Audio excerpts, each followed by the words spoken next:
Yeah, we designated spitters live every week. Live, designated homie, cause we spit heat. We designated spitters, Francis and Pete. Yes, talking Yankee baseball, hip hop for the streets. Yup, we designated. Yup, we innovative. Yup, we designated. Spitters time that you know. Yup, we designated. Yup, we innovative. Yup, we designated. Spitters, let's start the show.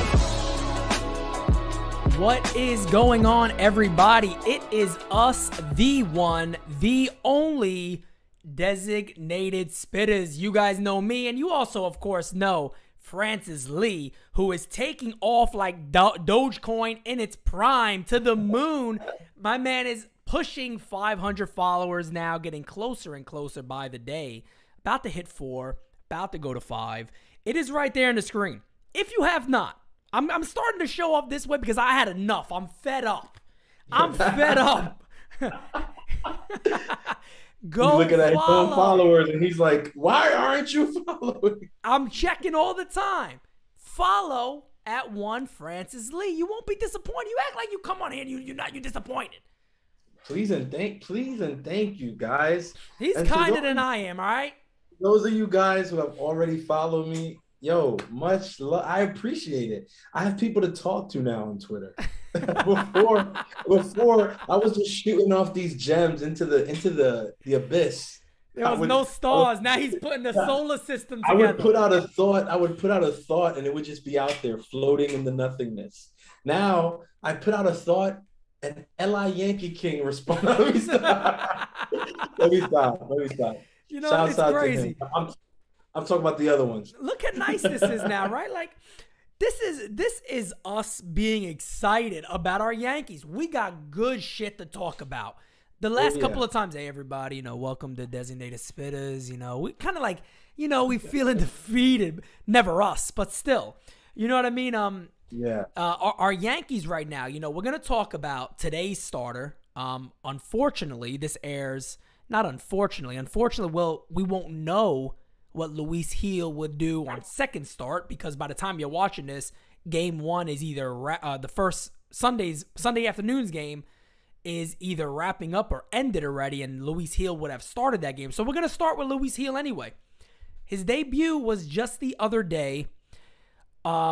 He looked absolutely terrific. What are your thoughts? Let's jump out to that. I'm going to throw it to you first. I'm going to throw some clips on the screen of Luis Gil, what he did against the Baltimore Orioles the other day. Talk to us a little about the man that we have spoken a lot about. Eli Fishman spoke a lot about when we had that great interview with him. Francis, what are your thoughts on Luis Gil? First thought, Luis Gil looks ready. He looks ready, guys. He looks like a big leaguer. He looks like a major league starter. And a lot of people, obviously, the haters, because the haters are always going to be around, we're trying to knock him and say, oh, it's the Orioles, it's the whatever. Listen, like I said on Twitter, it doesn't matter who would have been in the box that day. This guy was dialed in. He would have had a good start. Maybe he gives up a run or two or whatever, but he was pitching lights out. 6 innings, 6 strikeouts, only the 1 walk, only 4 hits, not really hit hard at all. Like, he was dominant, man. His stuff was good. Came into the game throwing flames. I'm sure that was one of the clips that we showed. Yep. Like, this guy, what more can you ask? And it was a spot start that he found out about the day before, which is, typical Yankee fashion. But he showed up. So, of course, I'm more than excited to see what he's going to do tomorrow. Today. When you guys are hearing this, it's probably, it's today. So I'm super excited to see what he does today because he's had all week to think about this start, and he's going to try to build off of that first start. And Luis Gil knows that being in the Yankee organization, you're not guaranteed a spot just because you get a call up. They like to send players back down in the taxi real fast. So he knows that he's got to come out and show that, he's here to stay. And I hope that he does because the Yankees are bereft of starting pitching right now, and the bullpen isn't doing much better. So we need a guy like Gil to come up, eat some innings with elite stuff. Yeah, definitely. And the thing about him that I would say immediately, the first word is shocked, almost in a sense. I was impressed, but I was also shocked because I was waiting for a guy that was a little more erratic than what we saw, just based off of scouting reports, talking to scouts, sending messages back and forth to people that tell me about these prospects. And one of the things, even Eli talked about it when we talked to him, he's more advanced than your Luis Medina, which we know that. Medina really struggles with control, very erratic. But one of the things we hear a little bit about Luis Gil is the command gets shaky. And there was one point in the game when he went in the stretch the first time where he started to get a little shaky, but he never broke. He just went right back at guys, kept believing in his stuff, and was really, really dominating, like you said. I was overly impressed by what we've seen from Luis Gil. And I tell you what, man, this kid has a legitimate shot, if he pitches good again, to continue to stay in this rotation, because we know these guys are out. You know, we don't know who we could depend on. You know, at the end of the day right now, we're seeing a lot from your Jamison Tyone, who's stepping up to be one of the big guys right now. Montgomery before the COVID. Of course, Cole. Those are the real big three. Domingo Germán, I don't know. He's injured. You know, he was also very shaky. We don't know if Kluber's coming back. We don't know how much we could really believe in Luis Severino. So Luis Gil has done one of the greatest things you could do as a young pitcher, right? He's came up and opened a ton of eyes. Like you said, he looks like a major league pitcher. Yeah. What else more can you want right now from him? And I am over the heel on this guy. I am very excited to see what he can do going forward, because during that Eli interview, if you remember, we were kind of like, well, if he becomes a strong late arm out of the pen type guy, that is still a positive. But what I did see from him was a guy with 3+ pitches. Great fastball, moving changeup, was able to locate it down in the zone, which is very impressive, and a very good slider no matter where it was. Sharp bite, very, very good. Demeanor, I think, was off the charts. This kid looked like he'd been here for 20 years. Like, he was unfazed by New York in general. He's like, no, I belong here. He had a swag to him. There's a couple of times he did a little shuffle off the mound. And I'm like, yeah, that's what's up. Have fun, man. Have fun. You deserve it. He really showed up. Honestly, the only thing that I would say going into tomorrow's start that's like not a question mark or anything, but I will be interested to see what he looks like pitching to Higashioka. He looked amazing pitching to Sanchez the other day. Right. We know that Sanchez is out, right? COVID. So he will be pitching to Higgy tomorrow after Higgy got the day off today.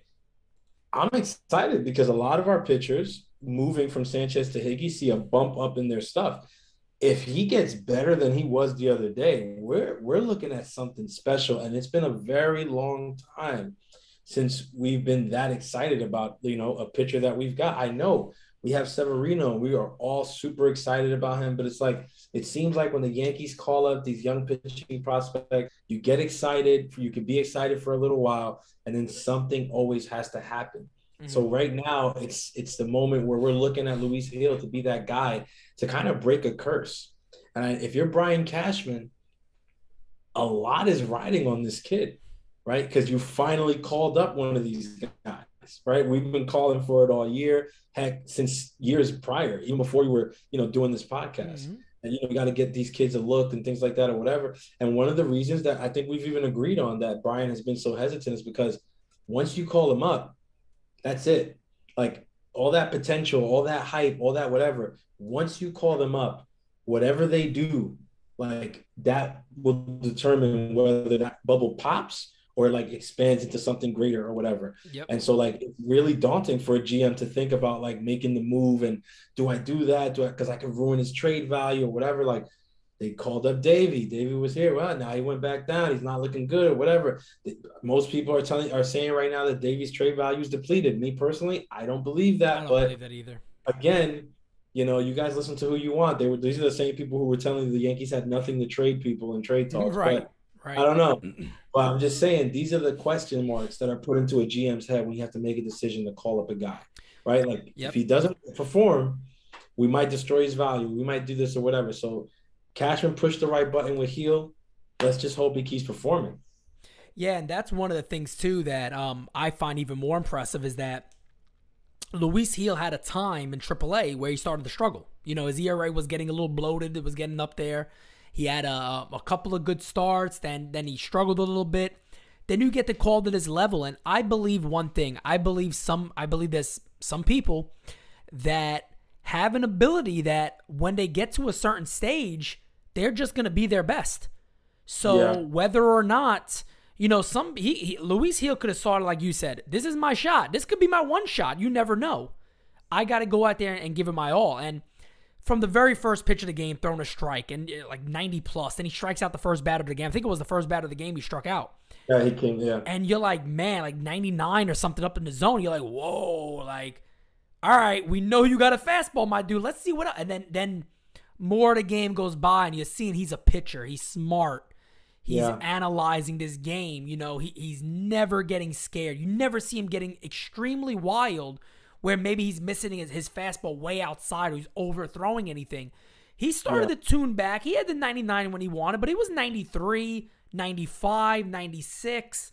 Yeah. And getting ahead with the off-speed pitch, which is, wow, you got that. You got something going for you as a starter. Oh, yeah. So, yeah, I mean, some of these guys step up like that. It's the same thing when a lot of the people talk about, hey, Pete, I know you like Florial, but, the guy's only hitting 200 in AAA. Why should he be up here? Because he hit 300 in the majors. That's why. You know what I mean? I'm not saying he'll do that over the lifespan, but the kid obviously stepped up and obviously made a move at a level where he had a little fire in his body to say, I got to prove myself. I got to play very hard. And he did that for a while. That's why I think a lot of Yankee fans are upset that Florial's back in AAA. But along with Greg Allen. Along with a guy like Greg Allen, yeah. And, there's been Chris Shern being one of them who was, made some great points about when analytics sometimes maybe takes over the game a little too much. And then a guy that comes up and, does exceptionally well and does really good, gets sent away, the fans are like, yeah, but I saw something different than what the team's move is doing. And that's the thing that baffles people. And like Chris Shern was saying, when analytics kind of does that and it takes away the eye test of people that have watched this game for a long time, that's when it gets very frustrating. So hopefully Luis Heel will stick around. Yeah, honestly, it's super encouraging. His start was very encouraging, if I could say anything. You're looking at teams around the league who are, trying to like round into form. August is a very important month in the baseball season. We know they say the dog days in summer, whatever. It's big. And, people are waiting for players to come off and like get a boost. The Yankees, after the All-Star break, came out really hot. They're playing good baseball. You had Odor say after the win today, which I loved. And I did not think, if you would have asked me at the beginning of the season, right, do you want the Yankees to trade for Rougned Odor? I would have probably said no, right? Even though I knew we were bereft of lefty hitters, I probably would have still said no, right? But then if you would have told me, well, they're going to trade for him, but believe it or not, in August, you're going to love this guy. I would have said, yeah, now you're smoking something that they don't make or sell in this planet because there's just no way. But that here I am in the middle of August saying like, I really love what Rougned Odor has done for this team, not on the stat lines, because you guys know you can go back through my tweets where I was killing him and I was just like, I don't know, he can't be in the lineup at the same time as Brett Gardner. It's just too many outs or whatever. I don't care if they're left-handed, whatever. I'm not just talking about stats, even though he has picked up stat-wise crazy the last 3 weeks. He's been really freaking hot to the point where the Seattle walked him twice on Thursday, was it? Yeah, that's right. Twice in that game. Intentional. Or Friday, whichever one. They intentionally walked him. It was yesterday. Yeah, it was Friday. So it would have been Friday. Yeah. Friday. They wanted no parts of him. That says a lot. And that does a lot for his confidence. And it proved today when he goes, hits the 2-run jack, like, yep, that's why you walked me last night. So I'm looking at him, and it's not about what he does on the stat sheet, but what he brings to the clubhouse. He's the guy. He's been the guy going to the mound and talking to pitchers, calming them down, saying, "Hey, look, this guy can't catch up to this. Just throw the fastball. Don't worry about it. Pitch to contact. We got your back." You know what I'm saying? That's important. That's one of the things that Didi used to do a lot. that doesn't show up in the stat sheet, but I really used to like. When I could see Didi like going, he would cover his face with the glove, but you can catch him saying, pitch to contact. We got your back. We got your back. It's big. And Rugi has been that guy for this team. And today after the win, what does he say? Like, oh, what do you think has helped you guys to like turn it around the season? Whatever he said, we're having fun. Yep. So the guys are having fun. Yeah, there's a difference. And that's big. That's big. We've been saying it. I think Chef was saying it when we were at the deadline or something. He's like, this team, it's too much business. Like, it's like they're in an office, clacking away on a keyboard, working on spreadsheets, the way the Yankees were showing up to games the last couple of years and most of the first half of the season. But if you look at these last couple of weeks, there is a lot of fun going on. Yes, they're winning, so that helps a lot with it too. But like, even when they're losing and they're down, they don't feel out of it. They feel like they got a good chance to come back, and they've come back a couple times throughout this run.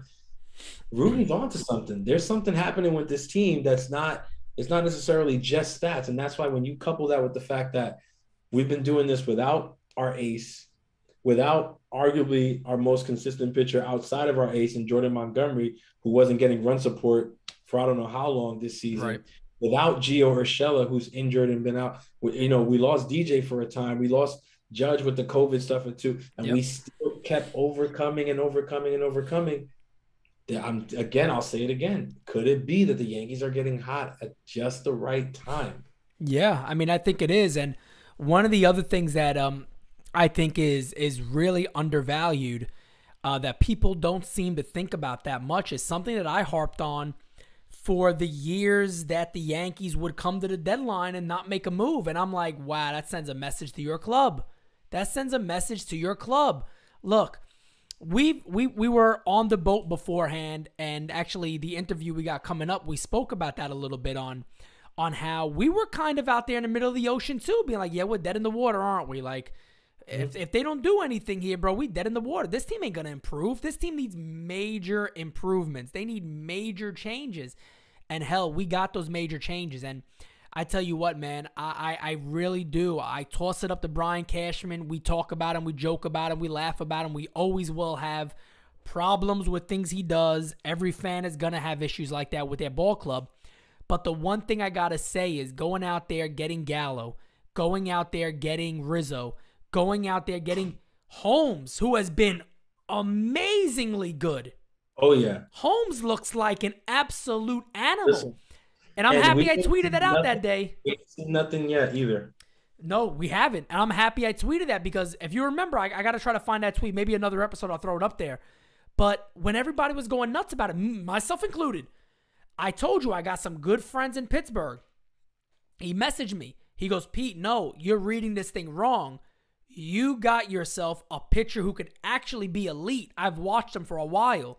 There's a couple of things wrong that he does that is why he's a little bit off on the control and all that. But other than that, 99 miles an hour on sinkers. Then he has a good breaking ball. And he was like, no, you guys may actually have just gotten yourself an elite relief pitcher in the future. And I'm like, okay, we'll see. Then you see his highlights. But now you're seeing a pitcher of the Yankees. You're like, yo, shut up. Like, my dude is filthy. Yeah. And I think when I say you haven't seen nothing, we ain't seen nothing yet. I'm thinking, I feel like Holmes is going to be big in October because a guy who can come in and get a ground ball when you need it in the worst way is huge. Whether I don't even want to say wild card game, but any elimination game to have somebody like that. If there's maybe a bases loaded situation, first and second, one out, whatever it might be. Yeah, Holmes can come in at any inning too. You could bring him in the third if you need to get that ground ball. It don't matter, and you can do that for him. That to me that's big. It's an underrated. I think that's probably the most underrated move Hands right now, down. Like by far. Down. And it got the most hate also. Oh yeah, I mean I remember even myself. I was like Holmes. I was like, dang, like that's. Dang, me too. Like, Me too. Traded, and the thing was that we traded Park. We traded Hoyt Park. We never gave him a fair shake when he was here, and so that was the thing is that we were so focused on the front end of the trade, what we were sending, that we weren't really looking into what we got back yet. And that's what I said. I was like, honestly, I don't know much about this Clay Holmes guy. I haven't seen him. Got to look at his stats. But I'm more so upset because I was just like, damn, we traded Park. We didn't even give him a look up here. And it's like, we still got Tyler Wade on the roster. We still like, it's like, like this guy's an infielder. He could have maybe, done something for us, but whatever. But I'm looking at it now and I'm just like, hey, you know what? Good thing we were able to get Clay Holmes for Hoy Park because he looks like he's going to play big. And I really think he's going to play bigger in the playoffs. I think he's a guy like that is so important. It can't be understated. It just cannot be understated, especially with the starting situation of the New York Yankees. Guys have been, pretty decent this year. Like, I know we've complained a lot throughout the whole year and stuff like that or whatever, but if we really look at this year in a vacuum, the Yankees starting pitching this year has not been the biggest issue. Not at all. Like, not at all. Not at all. Not at not all. At all. And how many times have we been able to say that in the last 5 to 10 years? Not a lot. Our starting pitching has always been a problem. It's always been a downfall for us. We couldn't find an ace for years. We don't have an ace. We think it's going to be Sevy, but then he gets hurt and whatever. And then, he's going to trade for Cole. He doesn't trade for Cole, whatever. Then Verlander's available, doesn't trade for Verlander. Scherzer doesn't trade for Scherzer. It's like even the David Price sweepstakes, I didn't want him, but it was just like, dang, didn't even check in there. Like as if we had all these elite arms that we could just pass on an arm who's pitching halfway decently. Coming off Cy Young victories. No, nothing. We got CeCe, who's aging out and ripping his arm off his shoulder because it's just him out there. So he's got to. But now for once this year, 2021, like you look at the starting pitching, look at the numbers, like, dude, they haven't been the issue. The run support hasn't been there. Yep. And the timely hitting and the timely scoring hasn't been there. Now, after the All-Star break, it's not that we're setting the world on fire offensively, but we're getting timely hits now. Yep. We're getting timely hits. We're not being shut down completely start to finish. I think since the All-Star break, we only have that one loss to the Orioles, against the Orioles where the offense never showed up. 8-1. Every other game, whether we were down early or up or whatever, the offense has done enough to win each game. Like, the Yankees haven't had a stretch of games like that all year. Bro, we had our pen the other day go 11 innings to give up one damn run. Like, do you know how hard that is? Like, we know how hard. That's ridiculous numbers. That's stupid. And they did that and kept us in that game to Gardner walked it off late. Yeah, with all the holes that we have, too. Like, there's a lot of question marks. All right? Wandy started that game. Yeah, that's right. Wandy brought the start of that game. And I've seen Wandy. I have seen Wandy. Yeah.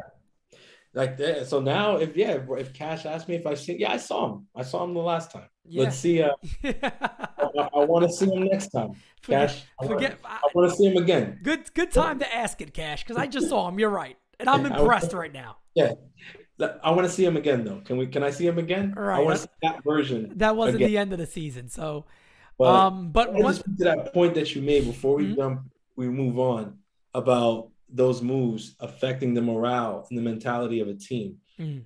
Because if you look at what's happening in our division right now, it is very interesting. It is. Very interesting. You have the Yankees and the Blue Jays surging, which I do not want the Blue Jays to be surging with us because they're not at all. They're a scary team. They're a scary team. They are. And they have and that offense has been clicking all year. Yep. All year. Clockwork. That offense is a well-oiled machine. They do not lay down. They do not go down. They don't go silently into that dark night. They will be there fighting until the last out. And probably to get your last out, you're going to have to face freaking Bichette, who's going to be the biggest thorn in our freaking side along with Vladdy Jr. for I don't know how long. But the Yankees and the Blue Jays are surging right now, whereas the Red Sox and Tampa scuffling a little bit. The Red Sox more than Tampa. Tampa actually has turned it on. I think they won like 11 of their last 18, but like it was like before that they were like kind of scuffling and that whatever. But now they're kind of figuring it out because of course Tampa. But Boston especially scuffling bad, and they are the ones who made peripheral moves for the bullpen like nothing big, and they did the Schwarber deal, but Schwarber's on the IL. He's on. I was going to ask you that. With him being on the IL too, and they thought. I think everybody across baseball thought Rizzo was actually going to Boston, right? That was the idea of it. Everybody, because the first reports that came out were the first team who engaged on Rizzo was Boston. Right. And then the maintained reports were, Boston has continued and maintained talks for Cubs, Anthony Rizzo, and then Cash God out of the dark night nowhere. Anthony Rizzo's going to the Yankees. It's like that's a big blow. And then we also find out today that he was actually also after that trying to get Baez, which is big, which is very interesting. And I love that's huge. It's huge because now what that tells me is clearly Colorado was wilding with their price for Trevor Story. What a horrible Colorado job. I don't want to go down that hole on that one, but what a damn bad job. Yeah, no, I don't. Me neither. But when that report came out that Cashman was talking on deadline day about the Javi Baez deal before the Mets did it, I was like, whoa, that means Colorado was he just basically hung up the phone and was like, okay, let me call up Chicago and see what's up with Javi. Maybe we make something work there. But also, the bigger thing with that is that that's incredible. A few middle infielders to see about moving, Gleyber around and maybe like changing up the look and everything. They said that it was more because they knew about the injuries with DJ and Urshela, but I don't know. I don't see them. I just can't see them putting Gleyber at shortstop when you got a defensive wizard like Javi Baez on your roster. Right. Like that would be criminal. So I don't think that would have happened. I think they would have made like some moves there. And to me, it's like, it doesn't mean that that's over if that's something that they were considering. Like he said the other day, oh, these moves were like for now or whatever. Like, yeah, I know you have to say that. You can't tip your cap. You obviously can't not tip your cap. You can't tip your hand. So obviously you can't come out and say, oh yeah, we want to extend Rizzo or whatever, because then you give them all the leverage. But the moves at the deadline and even the non-moves were very indicative of the direction that this team seems to be trending. And it literally seems to be trending in the direction of answering our prayers. Facts. 150%. And, my only issue with, the Baez thing, like you said, about Torres possibly being moved or whatever they may consider that there. It could also open a door to that, Urshela's injuries is either worse than it is, or what I've been saying for a while now, that they know that LeMahieu's maybe a game away from being more injured than he is the day before, because I believe he's been playing with this injury all year. Apparently he has a minor tear in the tricep. We don't know how bad that really is because his swings don't look the same. He's not driving the ball as hard as he normally does. He's not even throwing the ball hard sometimes when you see him throw it around. So, again, I don't want people to be like, Pete, you're making excuses for him. No, because the other day he went 3 for whatever and had a big game, so he's still doing what he's trying to do. But I think that could maybe lead into multiple different things. But it's going to be interesting times up ahead. And speaking of some interesting times, we got an interesting guy on to do an interview with. Our good friend Julian Guilarte came on from Grunt Talks MLB. Julian joined us for an interview. So let's go ahead and actually cut to that right now. Get that interview for you guys. Of course, the designated Spittaz with Julian Guilarte from Grunt Talks MLB. What's going on, everybody? Pete Simonetti here. Francis Lee, the designated Spittaz, are with Julian Guilarte here from Grunt Talks MLB, right? Yep, we got Grunt Talk MLB. Okay. Podcast is Grunt Talk Sports. We do baseball work. We also have football. My best friend Bobby Thompson takes care of the football stuff. CEO Darren Klein puts it all together behind the scenes. We do our videos, our YouTube channel, our website's Grunt Talks MLB, YouTube channel's Grunt Talk Sports. Nice, awesome. So again, you guys it's just a full coverage of all sports almost. Well, yeah, we just don't do basketball and hockey. We centralize on baseball and football. Awesome. Perfect. I know I see you, always see you on Twitter. We've, like I said before, we started recording here, is that we have followed each other for a long time. So now we are actually linking up as we both got companies we're working on here and almost doing relatively the same thing. Loving our Yankees, talking Yankee baseball with fans out there. So yeah, let's jump right into the Yankees. We got news today. Now this is when fans are watching this, it's going to be on Sunday at 5 p.m. So they'll already know what happened. But Gary Sanchez has COVID. What are your thoughts? Give us the breaking news on the thoughts on that one. I don't even know what else to say at this point. It's just a revolving door. I mean, Monday's loss as if it wasn't bad enough. You hear the news about Garrett Cole, that's the biggest dagger of all, because that's the one guy you can't afford to lose ever, in my opinion. He's the most important dude in the field. even more than a position player in terms, because he leads the staff and everything. I know they struggled record-wise with him on the mound, but still, it's just the presence of him being in there. That was a huge blow. Then you get Jordan Montgomery. Just when you think you can try the pieces together, maybe you slide Cortez back in, that's a huge blow. Domingo Germán's injured, Gio's down, and then now you have to hear about Gary Sanchez just from the lineup's finally starting to almost get into full form. So I don't even know. I mean, I told you I'm not a Brantley guy. Obviously, he was not great when he was up here. I mean, I guess Higgy's going to have to hold it down for 10 days, and it's just a nightmare. Yeah, it really is. And then one more just follow-up for you I want to have, because you talked about all that. Up to this point of where the Yankees are right now, with, of course, the trade deadline, adding Rizzo. We know what he's meant so far, adding Gallo. Of course, the other names out there. I think Holmes is severely underrated. I think he's going to be terrific for us. So overall, how do you feel, your comfort level? Has it risen up a lot since the deadline? Well, I want to say yes, but then we keep seeing all this stuff happening. I mean, honestly, the moves, yeah, I love the moves.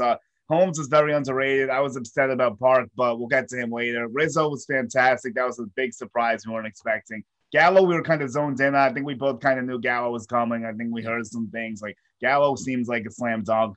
Heaney was a surprise, and he's got to turn it around. I'm not going to give up on him yet after one start. I know a lot of people want to, but I'm still willing to see what he has.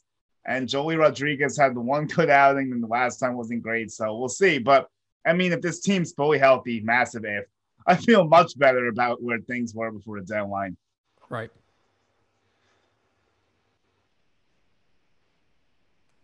When it comes to, so like you just said right there, the one thing I want to ask about the beginning of the year early on is we've seen a lot of guys potentially underperform a little bit. Mm-hmm. If you could choose one of the guys right now in this club who has really underperformed that you know needs to kind of kick it into motion a little bit, who would that guy be? DJ LeMahieu. I'm going to go with LeMahieu because he hasn't been himself this year. Yesterday, we saw him he's starting to do better the last two games. So I'm hoping that this can be a sign of things to come and he can light the world on fire the last 2 months. Stanton, I mean, we kind of know what he is. He's a streaky player. So, like, I could say Stanton, but, like, DJ's the guy that kind of gets everything going, and he hasn't been this year. Right, right.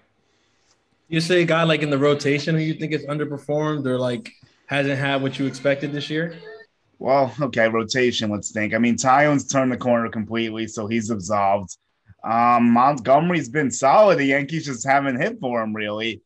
I mean, Germán was a little disappointing. I guess I could go Germán. I mean, he's been banged up a little bit. He's been up and down. Yeah, I'm going to go with Germán, I think. Domingo, yeah. Domingo's definitely had his ups and downs this year, so I'd probably agree with that one because you're right. Jameson Taillon, I'll be honest with you, man. Early in the year, I said I thought he was going to be terrific. I didn't know. Then the year goes on. I'm like, I don't know how long I could keep hoping for this guy to turn it around. And then, man, he has that one bad start. He barely lasts the inning. And after that, he's been the best pitcher in the American League. I mean, undoubtedly, he's been the best pitcher. We saw another terrific performance from him yesterday. But looking at, here's the big question that every fan's going to want to know. They're going to be asking everybody. Hell, I know we've talked about it on Twitter multiple times already. Anthony Rizzo. Off season comes. What are you doing? You got to bring him back at all costs. I mean, it's only been 6 games. I put something out before. I think he comes back still. Seems like Luke Voigt's very expendable. You see a bunch of stuff about him almost being traded. Cashman's saying that you might only want to use him in injury situations. I mean, we have the problem is that Stanton can't play the field that often, so you can't have Voigt DHing too much, sadly. I know they're going to try to get creative or rotate some stuff, but when Luke comes back, it's going to be tough to see him more than 3 to 4 times a week, probably. Yeah. But don't you think if they find a way to get continue getting Stanton into the outfield, we can use Luke as like a DH, at least to get something out of him? That's the goal for the rest of the year, right? That's what I'm hoping for. And in terms of Rizzo, I mean, he's meant so much to this club already. Like, he's transformed the club. The culture in the clubhouse is even better as soon as he walks in. He's had a key part almost every win the Yankees have had. I mean, if he doesn't play that Marlins series, they might not win a game out there. So he's been great. And I also think the stadium's going to help his numbers and give him some more life in his career. Well, go ahead, please. Do you think that that championship pedigree that Anthony Rizzo brings to a team, like what can you speak to that? I mean, I know we had Gardner before Rizzo got here, but it seems there's a noticeable difference, like ever since Rizzo joined that club, just in the demeanor, the overall look of the team. Like, what do you think is? I attribute it to that championship pedigree that Rizzo brings, and the fact that he's won a championship, in this decade. But what do you think? Yeah. No, that's a great point. And you even see Gleyber Torres talk about how he was talking to Rizzo during the game about what he saw from Harvey in the at-bat. And he has a 13-pitch at-bat that's a walk. Doesn't look like much on the surface, but he basically emptied out Harvey's repertoire with that at-bat. And the Yankees end up getting to him a few innings later. Rizzo hits the home run. So Rizzo is a great leader. He's been helping the guys. He seems to be a guy that everyone wants to be around and rally around. Yeah, he's awesome, man. And I joke around about it, but the Italian Yankees are now 5-1. So where there's something going on there. But no, I'm happy you brought that point up, because the one thing you know about Rizzo, and this is just from being a baseball fan, right, is that he was the leader of that Cubs team in the World Series, and he was always the leader of the Cubs. Even with Bryant come along, Baez, all these guys, Anthony Rizzo was always known as he's very talkative. I know there was the one when he was mic'd up and he doesn't shut up. You know what I mean? He's one of those energetic character guys, but you can also tell that there's certain guys, Jeter had this ability and a few other guys have it, when you just see him out there playing, you're like, yeah, that guy right there, that's the leader. It's like if you go in a store, right? And you look around, you're like, you should know who the manager is. Just by the way they're presenting themselves, the way they act, you're like, that's the manager, I'm sure. He kind of has that about him, where you could look at the team play and you're like, that guy right there is the leader of this club. You could just kind of feel it. And I'm not saying, like, I made a joke saying, oh, the new captain of the team's already here. But I don't mean by captain as in Yankee lore captain. He brings a leadership quality that I really don't believe this team had. We spoke to Ozzie Guillen Jr. We're actually going to speak to him again on the same podcast. Oh, nice. And he said that one thing about his father that his father knew when he was in Miami was that Stanton is not that guy. Nothing bad about him. He does not want to be that guy. He doesn't want to be the talkative leader that, hurrah, hurrah, and I can see listen to what I'm saying. And that's nothing wrong. He's just not that type of person. Not who he is. He's a very kinder, gentler, relaxing guy. Kind of just wants to fit in and play baseball. Nothing wrong with that. But seeing Rizzo do it, I'm just going back to the offseason again. If you're Brian Cashman, I mean, I know we all agree in this room right now in this interview that he should be re-signed. The Cubs offered $470. He turned that down. I'm willing to do $500. I'm serious. I think the one thing Yankee fans need to recognize is every great World Series since all of us have been alive, going back to the 90s dynasty, they've had a great first baseman. Right. They've had a great first baseman on both sides of the ball and slick defense. We've seen how great his defense already is at first base. So I guess what I'm basically trying to say there is if you are looking to construct this team in 2022, Gallo's back. You got to keep that thing going with a guy like Anthony Rizzo. I agree 100%. All the Yankees are known for their lefty first baseman. That's why I was so happy to have him back. Like, no offense to Luke Voit, but he's not the full package of Rizzo is. I mean, Voit doesn't play any defense. That's the first thing. He's not a lefty stick. And also, Rizzo's has much better contact skills than Luke Voit. I think his K rate was only 15%, which is actually pretty good for a hitter like Rizzo. So tremendous. That's one thing, too. You see, he's a throwback. He chokes him on the bat with 2 strikes. We don't got anyone that does that anymore. Oh, I love it. And he'll go the other way, too. That's a great thing about maybe Rizzo, that'll too. rub off on Gallo a little bit. What do you think? Yeah, Gallo, I think, will be okay. He just needs some time. He's still showing good patience at the plate and, like, his speed and on the bases. The fielding, except that one error, has been good. He'll be all right. He just has to settle in a little bit. I think the fans booing him is outrageous already, but unfortunately, it's what we expect out here. It's the Bronx, so they're looking for results right away. But no, the lefty first baseman's huge. I mean, Tito Martinez, Mark Teixeira, those are a lot of winning first basemen. I know Jason Giambi was one of my favorites, though we didn't win the World Series. With a lot of good teams with him. Yeah, I was actually going to jump to that with Gallo. Do you think what could you attribute his early struggles to? I personally don't see it as like him struggling because he's with the Yankees, because his numbers with Texas just before getting traded, he was kind of in a similar skid. Yeah, that's fair. Do you think it has anything to do with the trade, the change of scenery, him still getting acclimated? Well, yeah, you make a good point. I think it's a couple things here. You have a good segue there because he was not playing great before we acquired him. He was on fire before the All-Star game. After the All-Star break, he's been rough. Maybe with a home run derby. I don't know. Though he only batted one round, so I wouldn't even go with that. But, like, I think it's also contributing the fact he's with a new team. He's probably pressing to hit that first homer a little bit. He just got to get that first one out of the way because when Gallo gets hot, everyone's going to see what he's really about.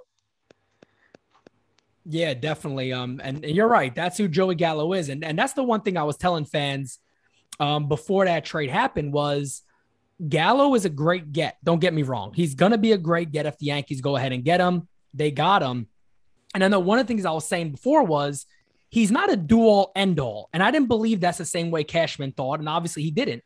So the balancing act of the two in the lineup, I think was tremendous, right? You get a guy who hits for power, but then you also get Anthony Rizzo, who is really the total package and really something that here at NOI News we've been harping on for a long time to get more contact in this lineup, and Anthony Rizzo provides that.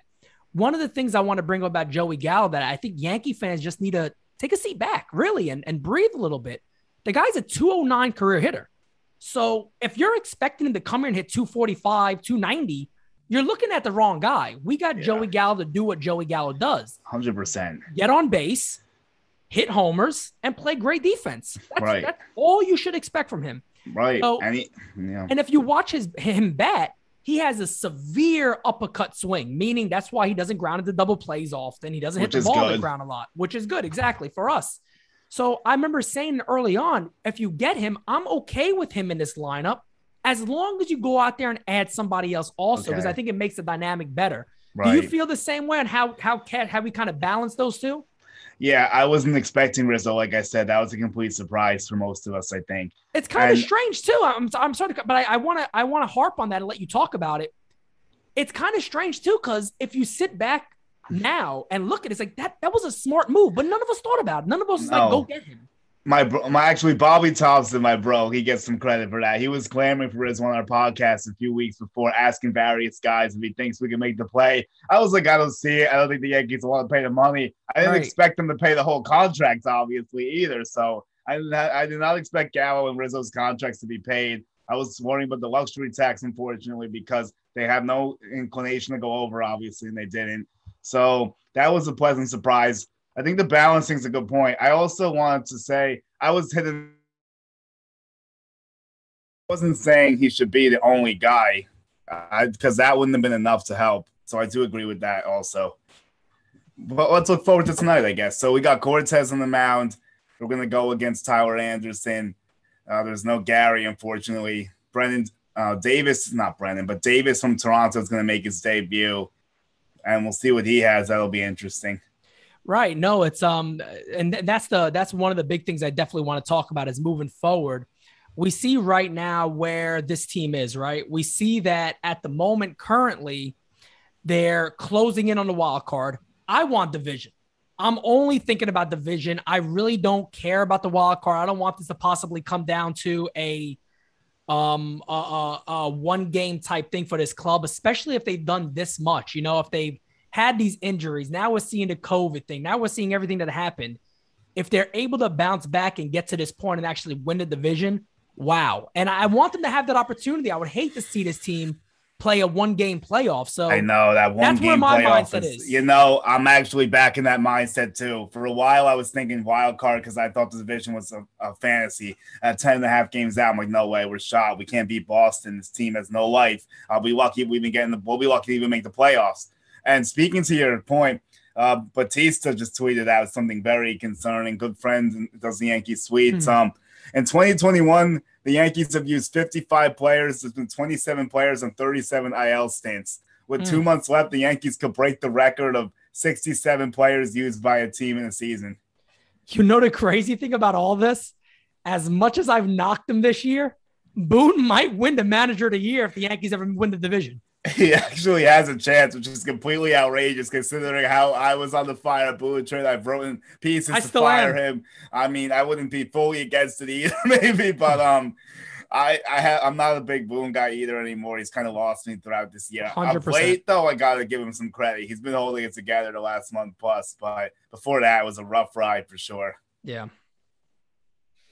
So talking about like the wild card versus like the division thing, like there was a point throughout the year where we thought that the Yankees were possibly going to be a team that misses the playoffs completely. Yep, we were there too. I know at this point, all of us are like, that's probably not going to happen. And it better not happen right at this point.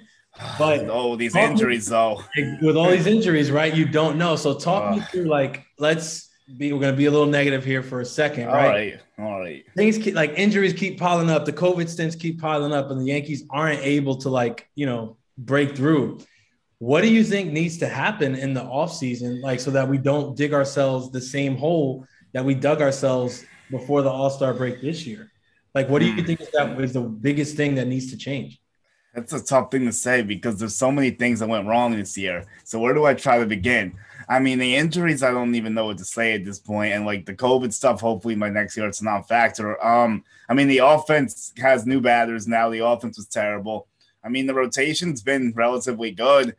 I mean, I would say you got to try to dump Britton or Chapman, maybe try to get rid of Hicks or something. Please let Gardner retire and get a real fourth outfielder because this happens every year. He has to play too much. That's a few things right there. I would add maybe a frontline starter to give us more insurance behind Garrett Cole too. Yeah. I was thinking so with Boone, right, not having a deal or whatever, if the Yankees were not to make the playoffs, he clearly would be the scapegoat. No, at least that's what we on NYY News have been harping on far throughout the year. That's fair. He's going to be the scapegoat if they, for whatever reason, don't make the playoffs. He still might be a scapegoat if they go as a wild card and lose the wild card game. Yeah. But if they get to the ALDS, Boone probably comes back, right? Yeah, it's an interesting thing you brought up there. I was thinking if he doesn't make it, then yeah, they had to get rid of him. I know. I was actually talking to Bob Clapp, and he was even saying something he doesn't know if he'd want to come back in a certain situation, which I found interesting. He does have the health stuff too, so that's something thought. But I think they'll make it. If they didn't, or they got bounced in embarrassing fashion in the first round or something, I think they'd have to pull the trigger at that point. And he doesn't have a contract, like you said. But the problem is, Cashman basically runs the manager. So, who would they get to replace him? That's a thought. I've thought about, how would you replace him? Is that, how much does it really change? Not much. Yeah. Not much when Cashman is the one pulling the strings, like we've been saying all year. Yep. But I just wanted to see, if you thought, on our – I agree. We've all been saying, if this team finds a way, they make it to the ALDS, don't let them win the ALDS and go to the ALCS. There's no way we're getting rid of Boone if that happens. There's just no way. Yeah. I've said it for a while, and I honestly still believe this. I think if anything, if they miss the playoffs, Boone, you have to get rid of him. You have to get rid of him. 100%. I think if they make the wild card and maybe get dumped, I truly believe he'll stay another year with Cashman. Then that's going to kind of be the end for both of them because there's already rumors piling up that Cashman may retire after next year. Oh, is that? I didn't even hear that. That's a couple of things I've actually already heard. That he may actually walk away after next year. Well, that's something I didn't know, but I know next year he has a contract next year that ends up next year too. So correct. I was thinking, here's what I actually thought.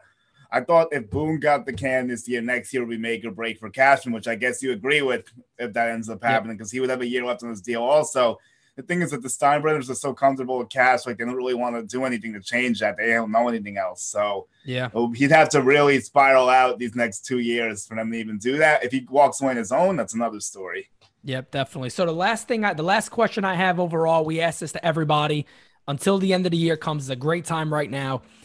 And I'm going to make this one even different. Forget the playoffs. Let's all say that. I think we all believe the Yankees will get in the playoffs. I think that's our point right now. I want to talk about the main goal for me. Do the Yankees win the division? Oof. You know what? Honestly, I want to say yes, but all these setbacks keep happening. Just when I want to say yeah for sure. Oh, man. You know what? Yeah, I'll say yeah. I'll hold the I'm saying yeah. It's I really am. Tough. And again, that Francis, I don't know. We'll get to see what you say, but for me personally, you guys know how I've been. Julian, I don't know if you saw a lot of our podcasts, but I've been so negative with the way this team has played this year. I'm just had enough. I've had an absolute enough, man. There was times where us on a podcast, I was just saying, and we weren't the Yankee fans, right? That said they have no chance. What we said was they have to make major change at the deadline. Yeah, I never said no shot. I wasn't the one that, we're done. No, but this isn't right at the same time. I'm not too positive, we'll be good, or no, we're over. I try to find that middle ground and just pay attention to what's going on. So Francis, I'm interviewing you too on this one. Yes or no for the playoffs? I'm sure we're gonna talk about that a lot. Yeah. I mean, not playoffs, division. AL East. It's the Yankees division. You know what? Screw it. I'm gonna say yes. I'll say yes. I'll say yes. Yeah, we're holding faith Now, on folks, here. this is Thursday, so you're seeing us on Sunday. Right now, the Red Sox are down 7-0. They're about to lose again. The Yankees obviously haven't played. I actually think that we'll pass the Red Sox without a problem. The worry to me is Tampa Bay and maybe even Toronto at this point, because Toronto's only a game behind us. They're getting hot. Tampa is tough to get rid of. Boston, I think the Yankees could pass, and I could see that happening within the next month, honestly, at this rate. Awesome. I feel like by September we should be like past Boston or like equal to Boston, which for a lot of people would be like, oh, no way. But like, nah, I feel like we could. And a lot of it, I'm not going to lie, a lot of it has to do with the weakness of our schedule this month. Yep. Stuff like that. So that's helping. But yeah, I'm going to say this with how you say, like, with the warning, I guess, or the disclaimer. Right. Put a disclaimer. I'm going to put my disclaimer. My disclaimer is this. I'm saying this based on like this has to be like our last COVID thing. The whole thing that came out with Gary today. That's what I'm saying. That's my one. I brought that up too. That's a good point. I brought that up too. The COVID stuff needs to stop. That's my concern. Stay healthy. If those two things don't happen, I don't care how good. Like it's gonna be tough. You need your guys. You need your guys. Sevy, Clark Schmidt, Corey Kluber, all those dudes. I saw Sevy pitch the other day. He looks pretty decent. Only threw like 43 pitches, but. I saw you guys were there, right? Yep, I was able there. Yeah, to see that. So they say, I think you guys saw 2 more starts, and they're going to evaluate where he is. So we might see him sooner rather than later.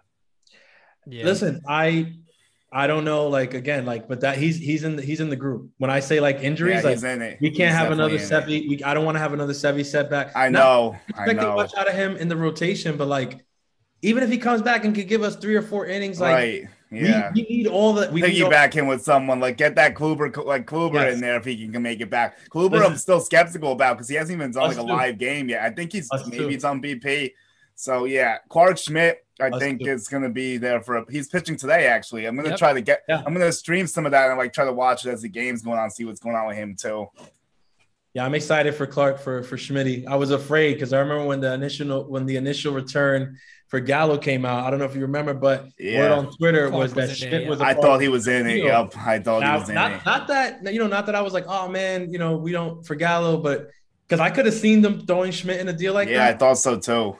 But I was actually like, dang, like we were gonna get John King instead of Joey Rodriguez, and then I think John King's medicals were messed up. I think that's what happened. Yep. I thought Clark's medicals held up at first. I got the information crossed up because I know he's had his injury issues too. Exactly. Yeah. That's what I thought too. And then Pete was telling me that no, it was King's. The Yankees didn't like King's medicals, and then I just laughed because I was like, picture the Yankees getting feeling away about somebody else's medicals. Oh my God. Right. Yeah, with all the medical concerns the Yankees are like, we don't need more of that, please. Like, no more of that. Oh my God. Eric call in, said no more physical therapy. Speaking of Clark, a while back when everybody was so hype about Davy Garcia, I used to tell everybody, I was like, every evaluator I speak to, when whether it's advanced scouting or whatnot, they always told me that he is the better of the two, especially to become a starter. A lot of that about Davey was always he's going to be a pen guy. He doesn't seem like a guy that's going to last long enough to be a starter, but Clark is that type of guy. But we saw somebody, and I want to talk about him because he deserves a lot of credit. Luis Gil. Yeah. Luis Gil has a shot. People don't recognize this. I've been saying this for a while. We don't know about Sevy. We don't know about Kluber. Luis Gil's going to get a legitimate shot to potentially stay on this team. And one of the things that we heard about him, and that I follow the minor leagues very, very close. I get reports on these guys. One of the things you heard a lot about Luis Gil was command issues. He gets out of whack a little bit. And we saw a little bit of that, but I thought he looked phenomenal. Oh yeah. No, I was excited. I can only see limited stuff because I saw the Severino thing too, but what I saw was really good. Obviously he went out there and he shoved for 6 innings, which was great to see. His stuff's always been A+, like you said. Actually met him in Florida before the season started. Nice guy and everything, but he can be a factor here. He really can, and he's going to get a chance to stay in the rotation with all this stuff going on. If he goes out there and pitches well against the Mariners again, how do you take him out? Sunday's another big start for him. If he can keep it rolling, we've seen kids come up late and then they have a big roll in October before. Could it be Hill this year? That would be amazing to see. How funny would that be? Just because the Yankees' biggest question mark going into October is always starting pitching. Yep, 100%. And Cashman is always trying to tell us, well, we always have someone coming off the IL or somebody that is going to be our acquisition, right? Yeah. How funny would it be if for once, like, we actually had that guy? I hope so. Our acquisition in the system, like that would be amazing. I would love to see that. Yeah, I'd love that for Hill. If I can, my last question. I always like to throw a culture random question in there. Go ahead. So, what's your favorite thing about what you guys do over at Grunt Talks? I've listened to some of the football stuff. I've listened to the baseball stuff. I follow a lot of people. Thank you. But I've been following you for a long time. Thank you. You and Bobby Thompson. What's your favorite thing that you guys do over there? Like, is it the podcasting? Is it those shorts that you do after some of the games, or what? Like, what's your favorite thing? I love just going to the games and just meeting people and stuff. I like the videos too. The podcast is definitely up there. That's what started everything. So that's got to be 1A too. I mean, me and Bobby started the podcast in 2018, so it's been growing ever since, and that's definitely up there. I just love going out there, seeing the games, doing the highlights. I like all of it, honestly. But I guess I'll put the podcast and in-game stuff probably at the top of the list. Yeah. I told Pete before we did the interview, it's my favorite thing that you do is those little snippets, those post-game reports. Oh, thank you. I feel like you're like the field reporter for Yankee Twitter, where it's is Julian on the scene? Like, what's going on? Yeah, right. Remember when Sevy had that setback in the rehab start? Yeah. I saw your video, and his first thing is Julian's there. I saw his face. I was like, this isn't good. And you started, you're like, it's not looking good. I was like, oh, man, no. Yeah, I was the bearer of bad news that day. Unfortunately, I had a clip that went pretty crazy too, but I was like, oh, I wish it was a better one of MLB Trade Rumors picked it up. They're GT reporter Julian Guilarte. I'm like, wow, okay. I wish it was something better than that, but hopefully in the future I get a more enjoyable clip that we could actually celebrate. Yeah, you will, man. You will, and it's great. We gotta, there's a great community of Yankee fans out there that are doing all this stuff, and it's truly exciting that you can come on here and things like that, and we could chat about the same thing that we all love, and the community is very large. I tell people all the time, there's a huge community out there of Yankee fans, baseball fans in general, and man, it's awesome that Yankee fans have so much great content to go to and whatever fits what they like. But we definitely got that out there. So Julian, I just want to say from us, thank you for joining us today, man. No problem. Could I just end with some closings and some followings really quick? Please go right ahead. Okay, so my personal Twitter is Julian Guilarte1 for those that don't know. Personal Instagram is Julian Guilarte11. Grunt Talks MLB and Grunt Talks NFL on Twitter. Grunt Talks team on Instagram. Follow my bro Bobby Thompson as well, BThompson81. So guys, thank you so much. Look forward to doing this again. Maybe we could have you guys on our show one time too. That'd be fun. So let's just hope we get this win. Here's what I'll leave everyone with. Yankees got to take 3 or 4 from Seattle, get them behind them in the rear view, and just keep pushing forward. Let's do it. Love Nasty it. Nestor tonight. Let's go. All right. I love it. Thank you, man. Appreciate it. All right. So, I mean, one of the good things about that interview that actually, we gel with a lot of people the right way because their thought process on the team is very similar to where we were, right? So Julian was the same way as us, right? He was dead in the water. He was like, at this point, where this club is, I was the same way. Like, I don't know if they can make it. If they get in, maybe, but they're not going to go nowhere. The deadline had to be important, and boom, that's where we were. Yeah. No, I truly enjoyed the conversation with Julian. Like I said, I love what they're doing over there. Those guys work really hard. Very much. They put out a lot of good content. They're very consistent. They're putting out stuff, every single day, I feel like, and they're tweeting a lot. They're very active. But like you said, I think one of the things that kind of helped us, flow in conversation is that, he was another guy who was out there, kind of trying to tell the truth with what was happening with the Yankees this year. And, some people didn't want to hear that. There were people saying like, no, you got to believe and whatever. And those are the same people now who are like screaming that, oh, if you weren't with us then, don't come to the parade and all that nonsense. But those people just need to shut up. I would say something, whatever. But they just need to be quiet because we were telling the truth. And I'm not backtracking anything I said in the beginning of the year before the trade deadline. So if that's what anyone thinks is happening, you're dead wrong. I'm not backtracking a damn thing. Nobody believed. I'm going to tell you straight up now. We were real. We were just real. Nobody believed that this club that was running shit out there, couldn't score a run, was going anywhere. Everybody knows that because we didn't, like you said, we're not going to nobody's backtracking nothing. At the end of the day, we said what we said. We're on record for saying what we said, right? That's not going to change. The team was, okay, I'll make it easier for you. The team was what Brian Cashman said they were, a bad team. Simple as that. He picked it up. He threw them on their back. The Yankees got the Italian Yankees there now. He called them the Gambino crime family, and we are where we are right now. 8-1 since then, and that's where we are. So yeah, there is none of that. Oh, don't show up to the parade. I'll show up wherever the fuck I want to show up. One, and two, and two. We were just being honest. That's why everybody that watches this show, everybody that retweets, everybody that follows us likes it. Because we are the pulse of what many logical Yankee fans are truly thinking. Is that the team was shit. We're not like, here's my thing. It's like, it doesn't any less to tell the truth of the team that you're a fan of. That's my thing.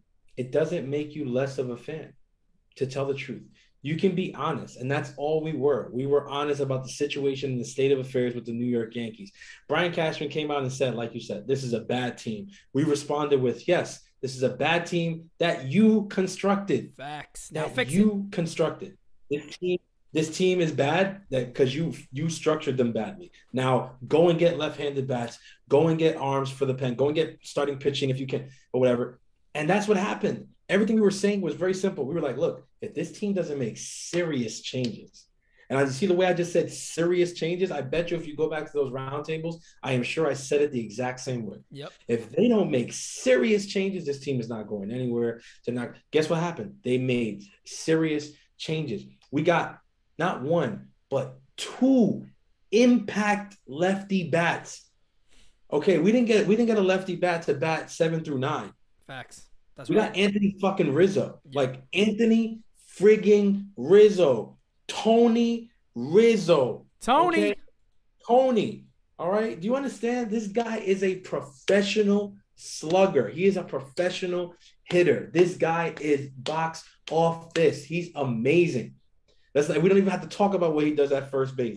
Told Odor the other day, oh, you're going to play third. Don't worry, just throw whatever. I'll catch it. That's the biggest G move I've ever heard. On a baseball field? Come on, man.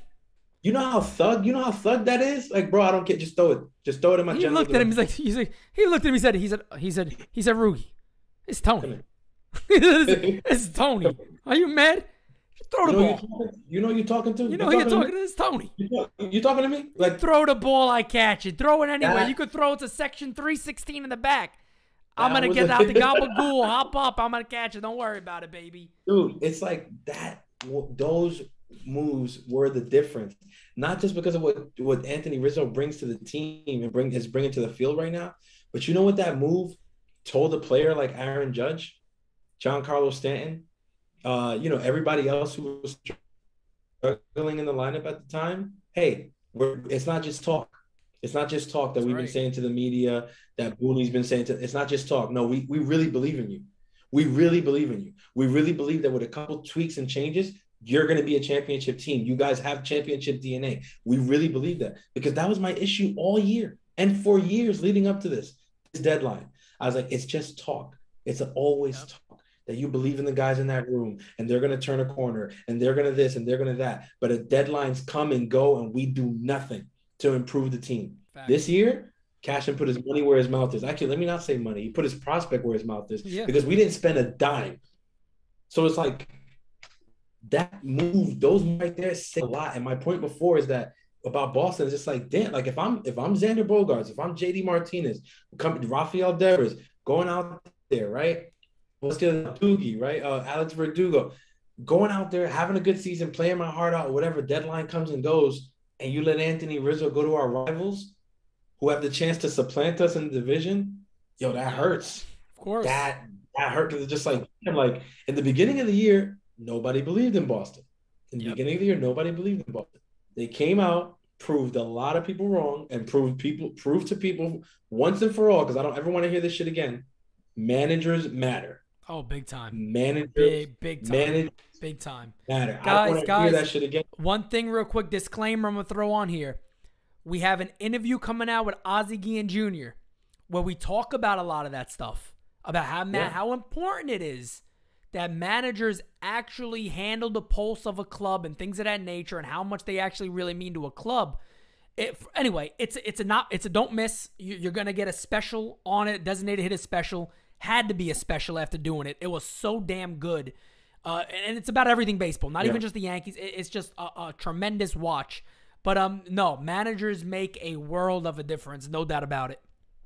Yeah, no, I just don't want to hear that again. Whenever we complain about, Booney making a decision here or there, whatever, and people are like, I don't know why people keep saying fire Boone, the manager doesn't make a difference or whatever. It's like, I don't want to hear that again. I don't want to hear that again, because this Boston team was dreadful last year. The same freaking roster was dreadful, last year. We embarrassed them, mopped the floor with them all year long, okay? They had no fight. There was no spine, all right? None. There was nothing. JD Martinez was a shell of himself, okay? And he comes back this year. He is hitting. He's phenomenal, whatever. And it's just like, damn. Oh, yeah, did he make of course he made adjustments. Of course the team made adjustments or whatever. But they did it. Why? Because they have a manager who is on their ass, who will call them out the moment they're not doing what they're supposed to be doing. As he just did. He just did. He's been calling them out. He's been saying, well, they're not showing up. They're not whatever. That's what managing is about. And my whole issue with Boone is not that he's not a nice guy, because I know he's a nice guy. You've told me a million times that he's a nice guy. That's precisely my problem. That sometimes I don't want a nice guy. I don't want a nice guy. I want somebody who's going to go to the media and say, yeah, I don't know, Gleyber sucks right now. He sucks. Right. I want somebody who's going to go to the media and say, yeah, Giancarlo Stanton is swinging at curveballs 50 feet from home plate, and obviously that's not going to produce launch angle. So I don't know. I don't know. Maybe I got to have a talk with him. Like, why are we pretending like games where Giancarlo was striking out on pitches 20 feet 49 away feet off the plate, and you got Booney talking to the media saying, yeah, I really like some of the swings that he was. Yeah, which one? Which one, you nitwit? What do we like? That's my whole thing. It's not to attack him personally. It's not to whatever. It's because managers matter. Your words matter. And don't get me wrong. Don't write Yankee fans. I know we hype right now. We're playing really well. And we're, it looks like we're going to move up in the division, and the division is in reach, and nothing's set in stone yet. So everything's for the taking. It's a fact. But do not write off that Boston Red Sox team. Of course not. Now you'd be foolish. I expect them to make a run, whether it's when Chris Sale comes back, whether it's when Schwarber comes off the IL, I don't know, but I'm predicting it, and I expect that they will make a run and they're going to still be in the mix. Don't think that, oh no, they're falling off, it's over. No, they're going to stick around. Why? Because they have a real manager who will not let them die the way that, we see other teams doing it. I'm not going to call them out because, fans are sensitive. So I'm going to let what's happening across town. I'm going to let that marinate over there. I'm not going to say nothing. I promised I wouldn't be petty today. So I'm not going to be petty today. But if this continues, next week I'm talking about it. I'm sorry. One thing before we move on to the game, we were speaking briefly about Hoy Park. I just want to give Hoy Park a shout out over there in Pittsburgh. He is 7 for 17 with 4 doubles. So he is doing his thing. There was actually an article, I think it might have been on a Pittsburgh blog or something somebody sent to me that was like, Sheldon, let Hoy Park play. They're out there like doing the same, like, please somebody, the dude's doing everything everywhere. Let the man play. What are we doing?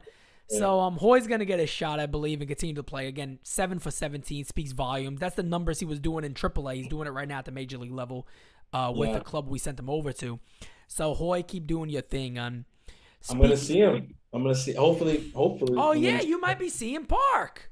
Hopefully, I get to see him at the game today. I'm going to the Reds Pirates at 1. So Nice. I'm sitting in the scouts box behind the plate, but I'll have my phone up looking at the Yankee Yeah, stuff you'll be watching the game the whole time. or whatever. It's I my might first have time. to. I might have to turn on that game and see if we get a clip. And see if we Yeah, get a man. I clip don't from you know. over there. I'm gonna see because I'm not right in that first level behind home plate, but the scouts box is like behind, right above it. Right. So I might get some TV time. I don't You know. might get Let's some see. TV time, man. I Let's don't know. I think, guys, what do you think? You think French should have like a big sign up there? Like a big sign, like, hey, NY News, what's good? Designated Spitter here. I should put if I had a sign, my sign would be real simple. It'd be like Italian Yankees are 8-1. Yeah. And everybody, like the Holding whole a Reds sandwich up. podcast, yeah, a chicken parm hero. A slab of veal on your shoulder. The letters aren't even drawn. It's just like it's like Italian deli meats. Oh man. I would definitely get put on the TV because they'll just be like, well, there's a fan who seems to be at the wrong game here. This is Reds Pirates. I'm like, yeah, I know. I'll tell you I what, just thought the- I just thought the Joey world should Votto will know. like you. Votto will like you. Have to come over there and say, hey, you guys got gabagool on that sign? I'm like, hey, Joey, talk to me. Wait, what you liking and what you think about your situation? No, Votto seems like he's really happy. The Reds are lucky, man. He's such a freaking ball player. He's been so hot lately. He's been so. What He's is been what do he do? Six in a row homers. something. Yeah, some crazy number like that. Like, and he's been really hot lately. Such a They're great only ball two. player. They're only 2.5 out of the second NL wild card spot. Yeah, it's funny. I was thinking about that the other day. I'm like, man, there's a lot of really good. You haven't had a time besides years and ages ago. You always had your players, but Italian players are represented pretty well right now in baseball. You know, you got Votto there, you got Gallo, Rizzo, you got Giolito as a pitcher. There's a few other ones I was thinking the other day. I'm like, man, they actually got some decent guys out there. The Italians representing the good old Gabagool squad. You never know. But the Yankees, again, let's go to the clips of the game here with Andrew Heaney took them out. And I tell you what, man, he surprised me because there was a part early in this game where I was like, man, Heaney, come on, bro. Like, we have nobody in this pen. We need you. And you about to not even get through 2 innings here. Andrew Heaney, bro, ends up going 6 innings, 4 hits, 4 earned runs, 3 walks, and 9 strikeouts. Hell of a bounce back today. Oh yeah. Listen, I know Heaney wasn't the starting pitching acquisition that we wanted, that we thought was coming. I know we thought a lot of us thought we were gonna get a much bigger marquee name. But again, patience. We got to be patient. Like, let's see. Heaney is a project. Clearly, it's not a long-term project. He's only here through the end of the season. So let's see. All right, he's got to get signed somewhere. So he's got to show something. I think today, he showed a lot. He gave up the 4 runs early, and a lot of people are like, here we go, or whatever. But, hanging in there, not giving up any more runs across the way was huge. 9 strikeouts is big, and it's a nice sign. If you remember early in the year, right, when Tyone was having like his struggles and stuff like that, and everybody was like, oh, I don't know about this guy. We should have got Joe Musgrove. We should have did this. We should have did that. I feel like we were one of the only outlets saying, be patient with Tyone. Be patient with Tyone. We said the one thing that I remember us saying was it was almost unfair if you weren't going to get a bigger name starter to kind of put that pressure on a guy where it's probably going to take time for him to get going. Exactly. Which it has done, obviously.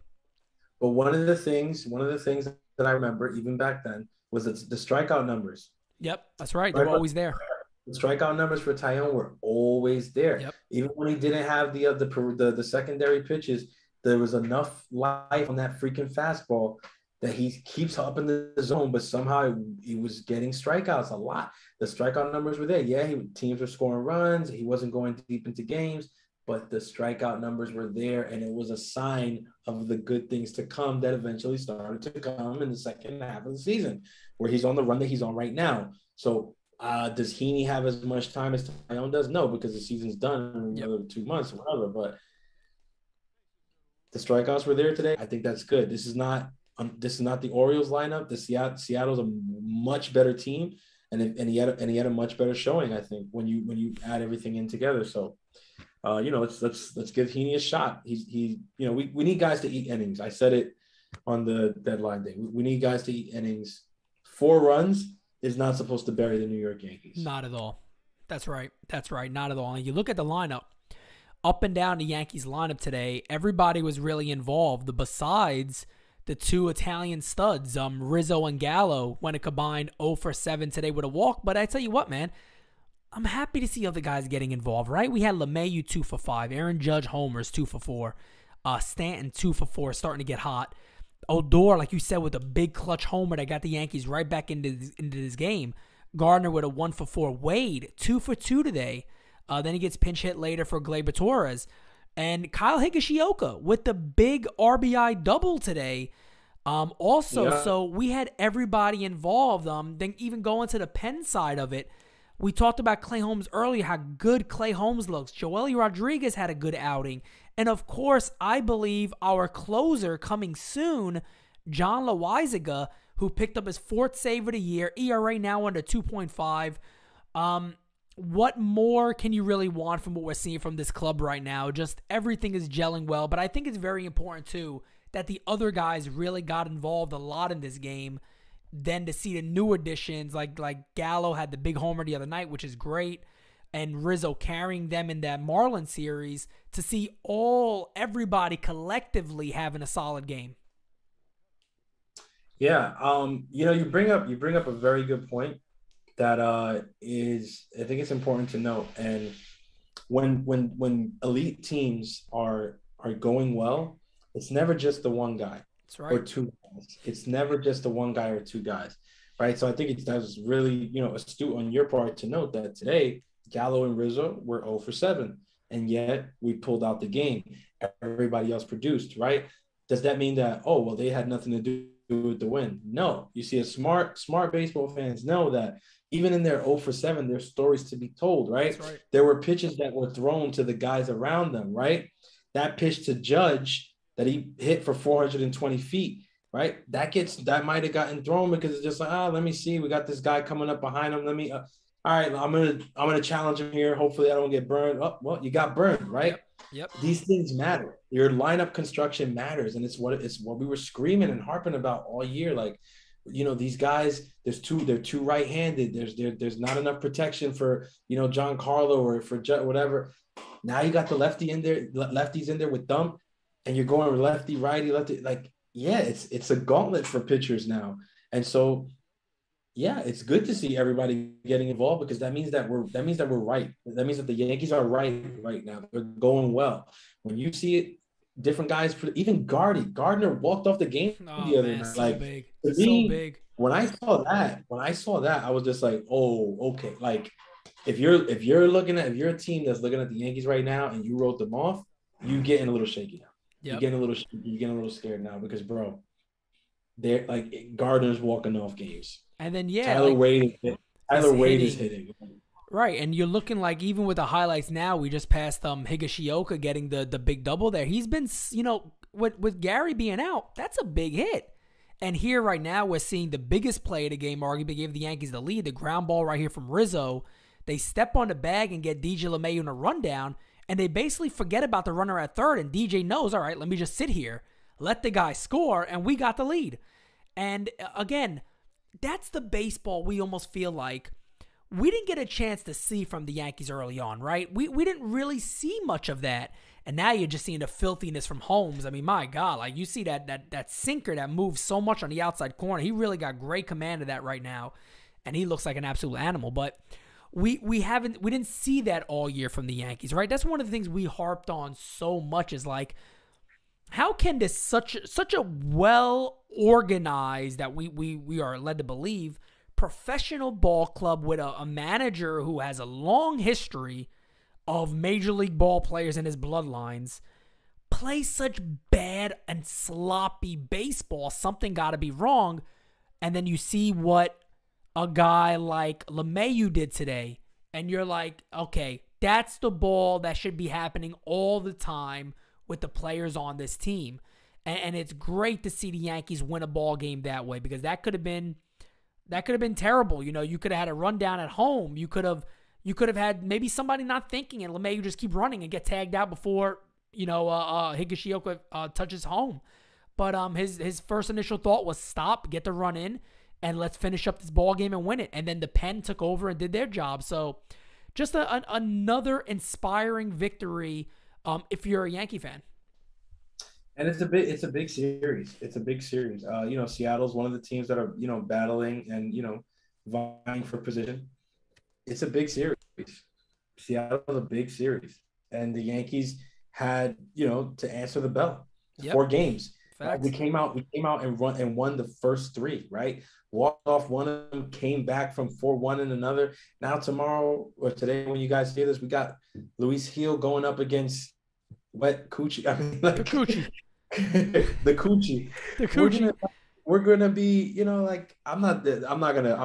will not dare predict, the runaway and use the S word about brooming, because we know what that's been like this season.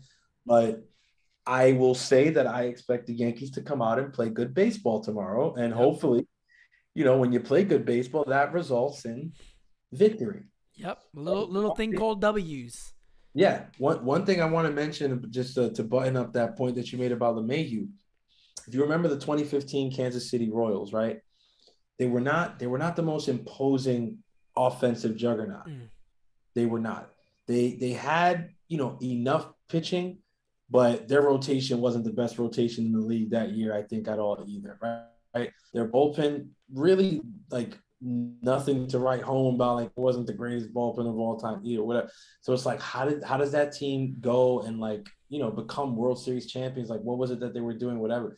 That team played baseball. Yep. They played baseball really well. They did all the little things. You know what I'm saying? They ran well. They fielded well. They had a leader in Sal Perez. They had a Swiss Army knife, and in players. I mean, Hosmer was still there. I mean, it was, it was a pretty complete team, and they played baseball. They didn't play slugfest. It wasn't home run derby.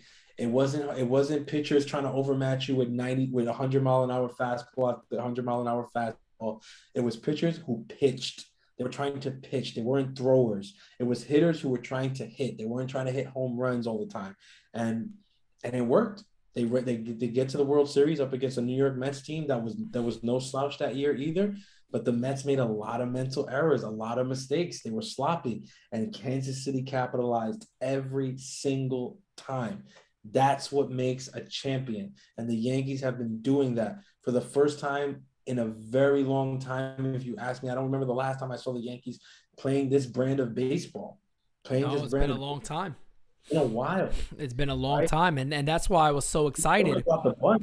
Yeah. And no, you're right. And I'm just saying too, basically with where you are on that, that's why I was so excited about getting a guy like Rizzo and even Gallo before, and people were just like, oh, it's a bad fit. My father, too. It was a bad fit. He didn't like the idea.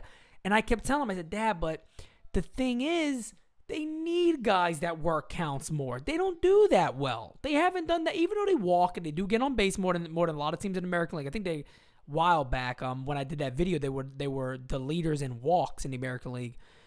But they haven't done that enough to really work pitchers, as Rizzo and even Gallo does. We haven't seen them do that. So to see them come in there and get guys like that who do work counts, that feeds off on everybody else in that lineup. That they see those at-bats. And like you said before, even when those guys have a bad game, it's the amount of pitches they see too that the other players get to witness a little more of. Maybe they get different tips from it. Like you said, maybe they go after guys a different way so they don't have to face these other guys, and it gives them better pitches to hit.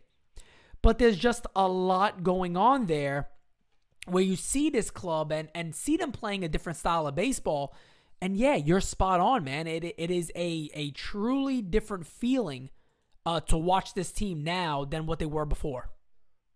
Oh yeah, I'm telling you, it's really night and day, and that's what these guys have brought. You know, these trades have brought. It's just like it's a different feel.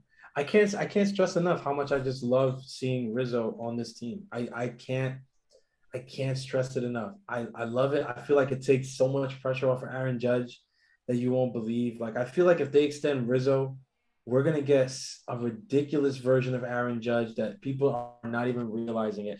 Because this whole thing of Judge having to be the captain, the leader, the whatever, like, guys, he might not be that guy. And that's okay. Like, that's fine. Yep. We don't have to put that on somebody, all right? Like, I know, you know, we fell in love with Jeter, and Jeter, you know, he was the freaking GOAT, man. But it's like, we can't just start putting that on everybody who comes up or whatever. Oh, you got to do this and you got to do that. No, it doesn't work that way. Yep, not everybody's that guy. Got to be cut from a certain cloth, and you know, and it's not a knock on Judge. I think Judge is an amazing baseball player, and I think when he's healthy and he's right, he's top 5 in the game. He's really that freaking good, man. Yep. He's got all the tools. But I feel like there's a lot of mental pressure with being that guy on the New York Yankees or whatever, and maybe Anthony Rizzo coming here and taking that pressure off of him. Like, listen, Aaron, you just worry about doing your job. I'll lead the troops. Facts. You just do your job. You Facts. Are Aaron Judge, all right? You were robbed of the 2017 MVP. Right. Rookie year. Like, go do what we know that you're capable of doing, and let me handle leading this group of guys. You just do your job. I think that will make such a difference for this team. It's already making a difference for this team. Yeah, right? I think you know, yeah, those vocal leaders mean something too. You know, Brett Gardner is a vocal leader. I think everybody respects Brett Gardner, but Brett Gardner also right now, let's be real, he's not doing it on the field. We know that. You know what I mean? He's not showing his game on the field. He's showing his game with his heart. And I mean, even his at bats the other day, I'm like, man, Brett Gardner's still putting up better at bats than most of the cats in his lineup. So say what you want about him. He's doing 8 pitch at bats. Dude ain't coming up here and grounding out the second base in his first pitch he sees. You know, Guardy's still battling. He's letting guys throw and either getting guys tired, like you see, letting a guy on deck see what this guy has. And all those little things are things that numbers don't pick up, right? Those are the little things that analytics don't read, but the eye test sees it, and the eye test can say, I can see where the value lies in this guy. It's even like, I remember, you know, again, I always say this, Pops is a huge Aaron Judge fan, loves Aaron Judge, but one of the things he's right about, even when Aaron Judge struggles and he strikes out a lot, Aaron Judge still walks and he still gets on base. That's why I told Yankee fans, shut up a second about Joey Gallo. Stop kicking the dude in the ass, because guess what? We didn't have those at-bats, even if they end up in a K. We didn't have those at-bats before the All-Star break. We didn't have those at-bats before the deadline. No, that's a fact. Whether it's a K or not, he's still putting up an at-bat that is working guys, and we all know the man is a threat up there. We all know that. The one thing about Gallo that drives me mad is he makes my anxiety goes crazy because he can't sit the fuck still. I've never seen a guy, he moves a ton. Every pitch, he's like Nomar with the little glove thing, taking them off, putting them on, touching the pine tar. Shaking as he's up there. I'm like, man, if this guy ever sits still, maybe crouched a little more, he probably hit like 250, but strike out about 25% less. But there's a lot going on there. Gallo is who he is, and I love having him on this team. He blends in so well. If you were to put Gallo on this club, be like, all right, this is our difference maker, probably wasn't gonna work. But along with Rizzo, wow, shut the door. Smart. It was just, again, like, can't give enough credit, and we're seeing it series after series.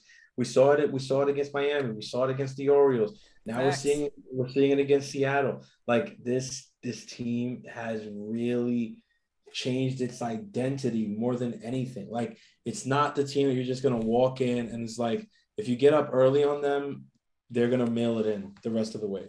Which I'm pretty sure that was the verdict on the Yankees for most of the season, probably. Hey, listen, if you jump out to a 2-0 lead, 3-0 lead, you're probably gonna walk away with that game. Yep.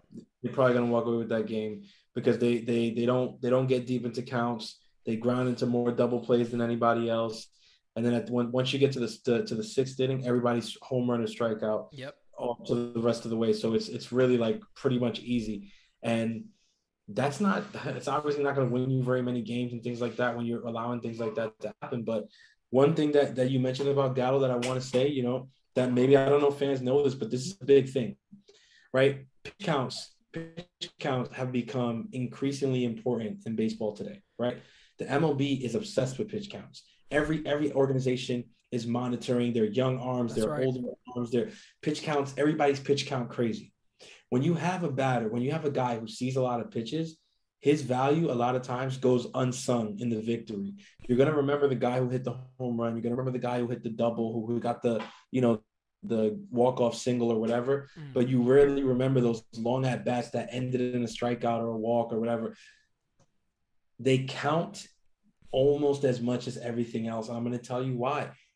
The longer you have those starters in the game, most of the time, it's the worse it is going to be for you because the starters are way better than a lot of these bullpen guys. Most teams don't have elite bullpenning, right?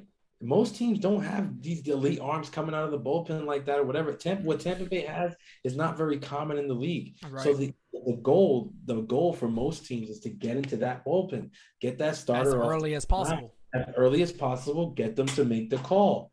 The only way that you can do that, right, effectively, unless the guy's throwing a stinker and you're putting up a bunch of runs, if you're not putting up a bunch of runs, you got to drive that pitch count up. Yep. And so a guy like Joey Gallo, he could strike out twice in his first 2 at-bats of the game. If he sees between 15 and 20 pitches in those 2 at-bats in the game, he's accounting already almost for an inning by himself. Yep, that's right. That's spot on. Right? Spot on. You had a couple guys like you had 2 or 3 more guys like that in the lineup.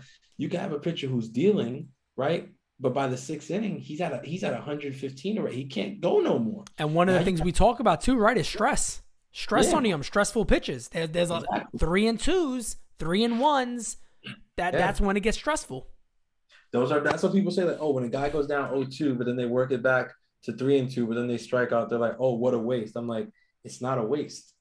It's not a waste. You made the pitcher throw how many more pitches to get the count full, right? Yep. Then maybe you fouled a couple pitches off, right? So those are just pitchers hate that when they make a pitch and you just foul it off. You're in their head because they're thinking like, oh, he should have swung and missed at that, or he should have took that, he should have did. So now you're getting in their head. They're trying to figure out how to get you.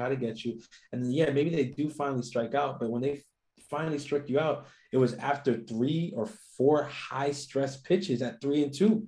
Yep, that's right. You can't, like I'm telling you, you can't quantify that. You can't account for that in the stat sheet at the end of the day, but it's super important.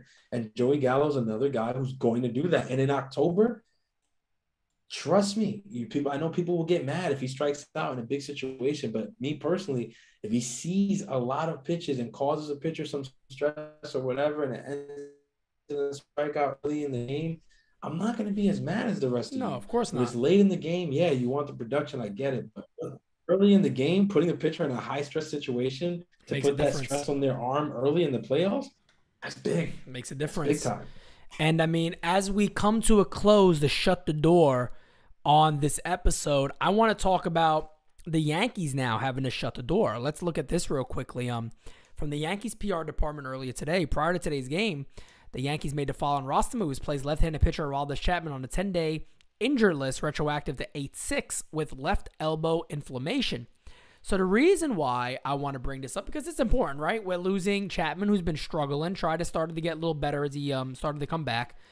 But I'll tell you what, man, with the way John Loizaga has looked and hearing him basically say he wants to be a closer because he wants the highest leverage. He loves the pressure. He flat out said it. I love to pitch in the most pressured full time of the game, and I thrive off that.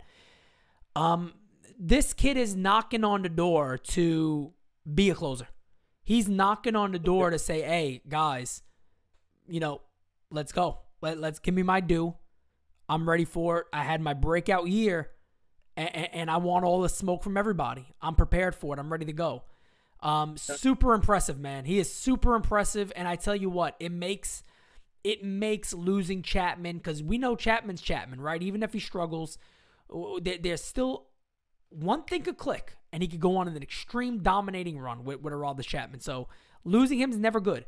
But when you lose him and you got a cat who could jump right in there immediately already, be as good as he's been, dominate the way he's been all season long, it makes it okay.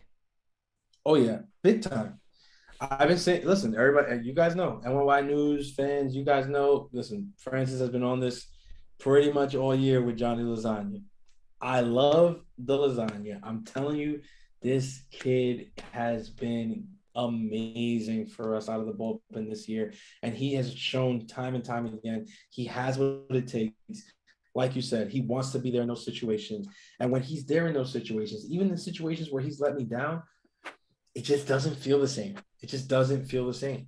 He just doesn't give me the vibes that he's going to give up a home run to Altuve in the playoffs. He just doesn't give me the vibes. I could be 100% wrong, but I'm telling you, if I were a betting man, I would bet my money that Johnny Lasagna doesn't do it. I think that kid is made of something different. He's made of he has something ice special. through his veins. Yeah, he's made of something special. I think he's made for that moment, and I'm really happy that he's getting the opportunity because he's worked hard. All right, since I mean, you hear guys like CC when he was on his way out or whatever talk really highly about him and the work that he puts in, and Harkey the bullpen, like these guys are really high on him with good reason. He's a hardworking guy. He's worked really hard since he first got a shot with us to come out of the bullpen and things like that. He's worked really hard, and he has made so much progress. Like other teams are probably just getting to know about him, and other fan bases are probably just hearing about him this year. Listen, we've seen Lasagna from the start. This kid, he came up really rough around the edges, and he got knocked around a bit. If you guys remember, he got knocked around a bit, and he took his lumps or whatever and went back to the drawing board, came back. I mean, this kid's throwing 99, 100 or whatever movement. He just wasn't ready yet. The lasagna wasn't ready. It was still a little, the lasagna, the cheese wasn't fully melted yet in the middle. The ricotta wasn't fully done yet. When you dive into it, you put the fork and he said, it's a little cold in the middle still. Now he's steaming. Now your boy's like, five course meal. I'm the finisher, baby. This is it. He's got all the layers. The lasagna's got all the layers, man. I don't know, man. I'm super excited about Johnny Lasagna. Obviously bummed to hear about Chapman going on the IL, but it's going to sound weird to some of you guys. I was actually a little bit relieved. I'm going to tell you why. Something definitely has been off with Aroldis Chapman for over a month now, like maybe 2 months or a month and a half. Something's been off for a while. The Yankees haven't been able to put their finger on it. People were complaining about the finger blisters and all that stuff or whatever. Chapman has always got that. That never caused him to really be as off as he felt off this year. If you look at the way Chapman started this season, and you look at the way it just went left, spiral, right? Yeah, it spiraled down, whatever. And then there were the things like, with probably the sticky stuff and everything or whatever. Listen, me personally, I went back, looked at games early in the season where he was dominant and things like that. I don't know what to tell you guys, man. I don't see him like grabbing at his cap or his glove or whatever. Maybe I'm missing it. Maybe it was there, but I don't know if it was. I don't know if I really don't feel like it was a sticky stuff thing. I think something happened and it fell off. He kind of regained form recently, not all the way, but like you saw, like it was like coming back. And then now we get this thing with the left elbow inflammation. When there's inflammation there, it's a sign that there's something there. Hopefully the Yankees do their due diligence and they'll just say, we're just going to let him sit out a little bit, then get him on a throwing program and bring him back right away. Get the damn MRI, get the X-ray, do make him see the freaking doctors. Let's stop playing this game that the Yankees love to play like, it's a little swollen. Just cool off for a couple days and then we'll just bring you back. No, go to the freaking doctor, get looked at, get the MRI, get the X-ray. Let's see what the fuck is going on in there. Let's stop the guessing. I don't know why the hell the Yankees play the guessing game. Right. Because they're terrible at it. Can't do it. They are literally they're the worst at it. That's right. Let's see what needs to happen. But like you said, I'm not stressed. I'm not stressing. Why? Because I think we got the depth.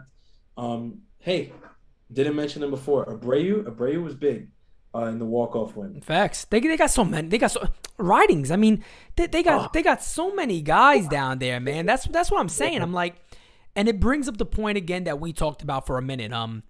Is this idea of paying anybody all this money to be relief pitchers, and you're like, bro, hey, Cash, you see what you got down there, bro? Like, you got a 6'8" dude that's popping 98, 101. Dude is like a Frankenstein walking out to the mound. You're like, all right, cool. We got old Frank down there. We got Frank coming in. Then we got Albert Abreu coming in, who's throwing, again, 98, 99. Good slider. Command a little iffy, but we said the same thing about Lowe, where it was like his command just not. And look what he turned into. We got those arms there. So let's delegate those funds elsewhere and see what we can do in the future. Maybe there will be some moves made there, but the Yankees got them, man. They got a lot of them. Abreu, the only thing I want to see, I really, really, really want to see from him is he's got to stop, like the nibbling that he tries to do. Too good of stuff to do it. It's like he's trying too hard to be a strikeout pitcher. Yes. And when you're a young pitcher coming up in baseball, whatever, it's not. I know the strikeouts are the flashy thing. Just like every kid comes up, they want to hit home runs or it's the flashy thing that's good, but. Listen, if you're walking guys because you can't find the pitches to get guys out, it doesn't look good. Listen, when Chad Green is at his best, he's throwing challenge fastballs, 96, 97 Facts. down the dick, saying hit it. That's right. Hit it or sit down. Hit That's it right. or sit down. That's when Chatty's at his best. When Chatty starts the nibbling stuff, he walks a guy here, he walks another guy there, he gives up a single and a blast, and it's over. And because he tries to get he loses confidence in his fastballs. We saw it the other night, and he's like, all right, my man, you're beating these guys with 98. Then you lobbing a curveball right down the middle and they smacking it. Like, what are you doing? You're speeding their bat up for what? What are you doing? Yeah. Come on. It doesn't. I feel like with Abreu, like they, just be smart. If I'm Matt Blake or whoever, just go talk to this. Listen, you have amazing stuff. There's no reason for you, and your fastball is no joke. You're not coming up here with 92, 93. Freaking fastball's 98, 99. Yep. All right. Let's stop playing. You came in. We call you. We're bringing you into the game here. We're bringing you in to throw strikes. Challenge these guys. Pitch to contact. Let your defense back you up. Yep. So before we go ahead and wrap this, sorry.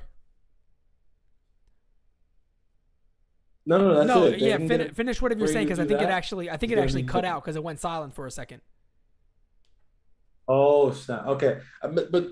Listen, long story short, that was it. If they can get Abreu to focus on, challenging guys with the fastball more and pitching to contact and trusting his defense, Abreu's going to be another one who's going to be really hot coming out of that pen. Facts. And they got – the amazing thing is they got those guys there and ready to go. Looking at the schedule real quickly, just to give the fans a heads up, the Yankees will go on the road. They'll have 3 against the Kansas City Royals. Then they'll play the Field of Dreams game, which I'm excited about, against the White Sox, and then 2 more in Chicago. So 6 games on the road for the Yankees. And then, again, a big home series after that. We got 3 against the Red Sox, 4 against the Twins, 1 against the Angels. But things are looking up right now for our Yankees. So I just want to say to everybody out there, this has been another episode of the best Yankee podcast you have heard or have not heard yet. This is it right here. Designated Spittaz. You guys already know. And Francis, what's the tagline? Let's hear it. You already know, man. The next episode is the best episode. The next episode is the best episode. I absolutely love it. And one thing for you guys real quick, okay? Get out of here. Talk to you guys next episode. Have a good time. So tell me what you want to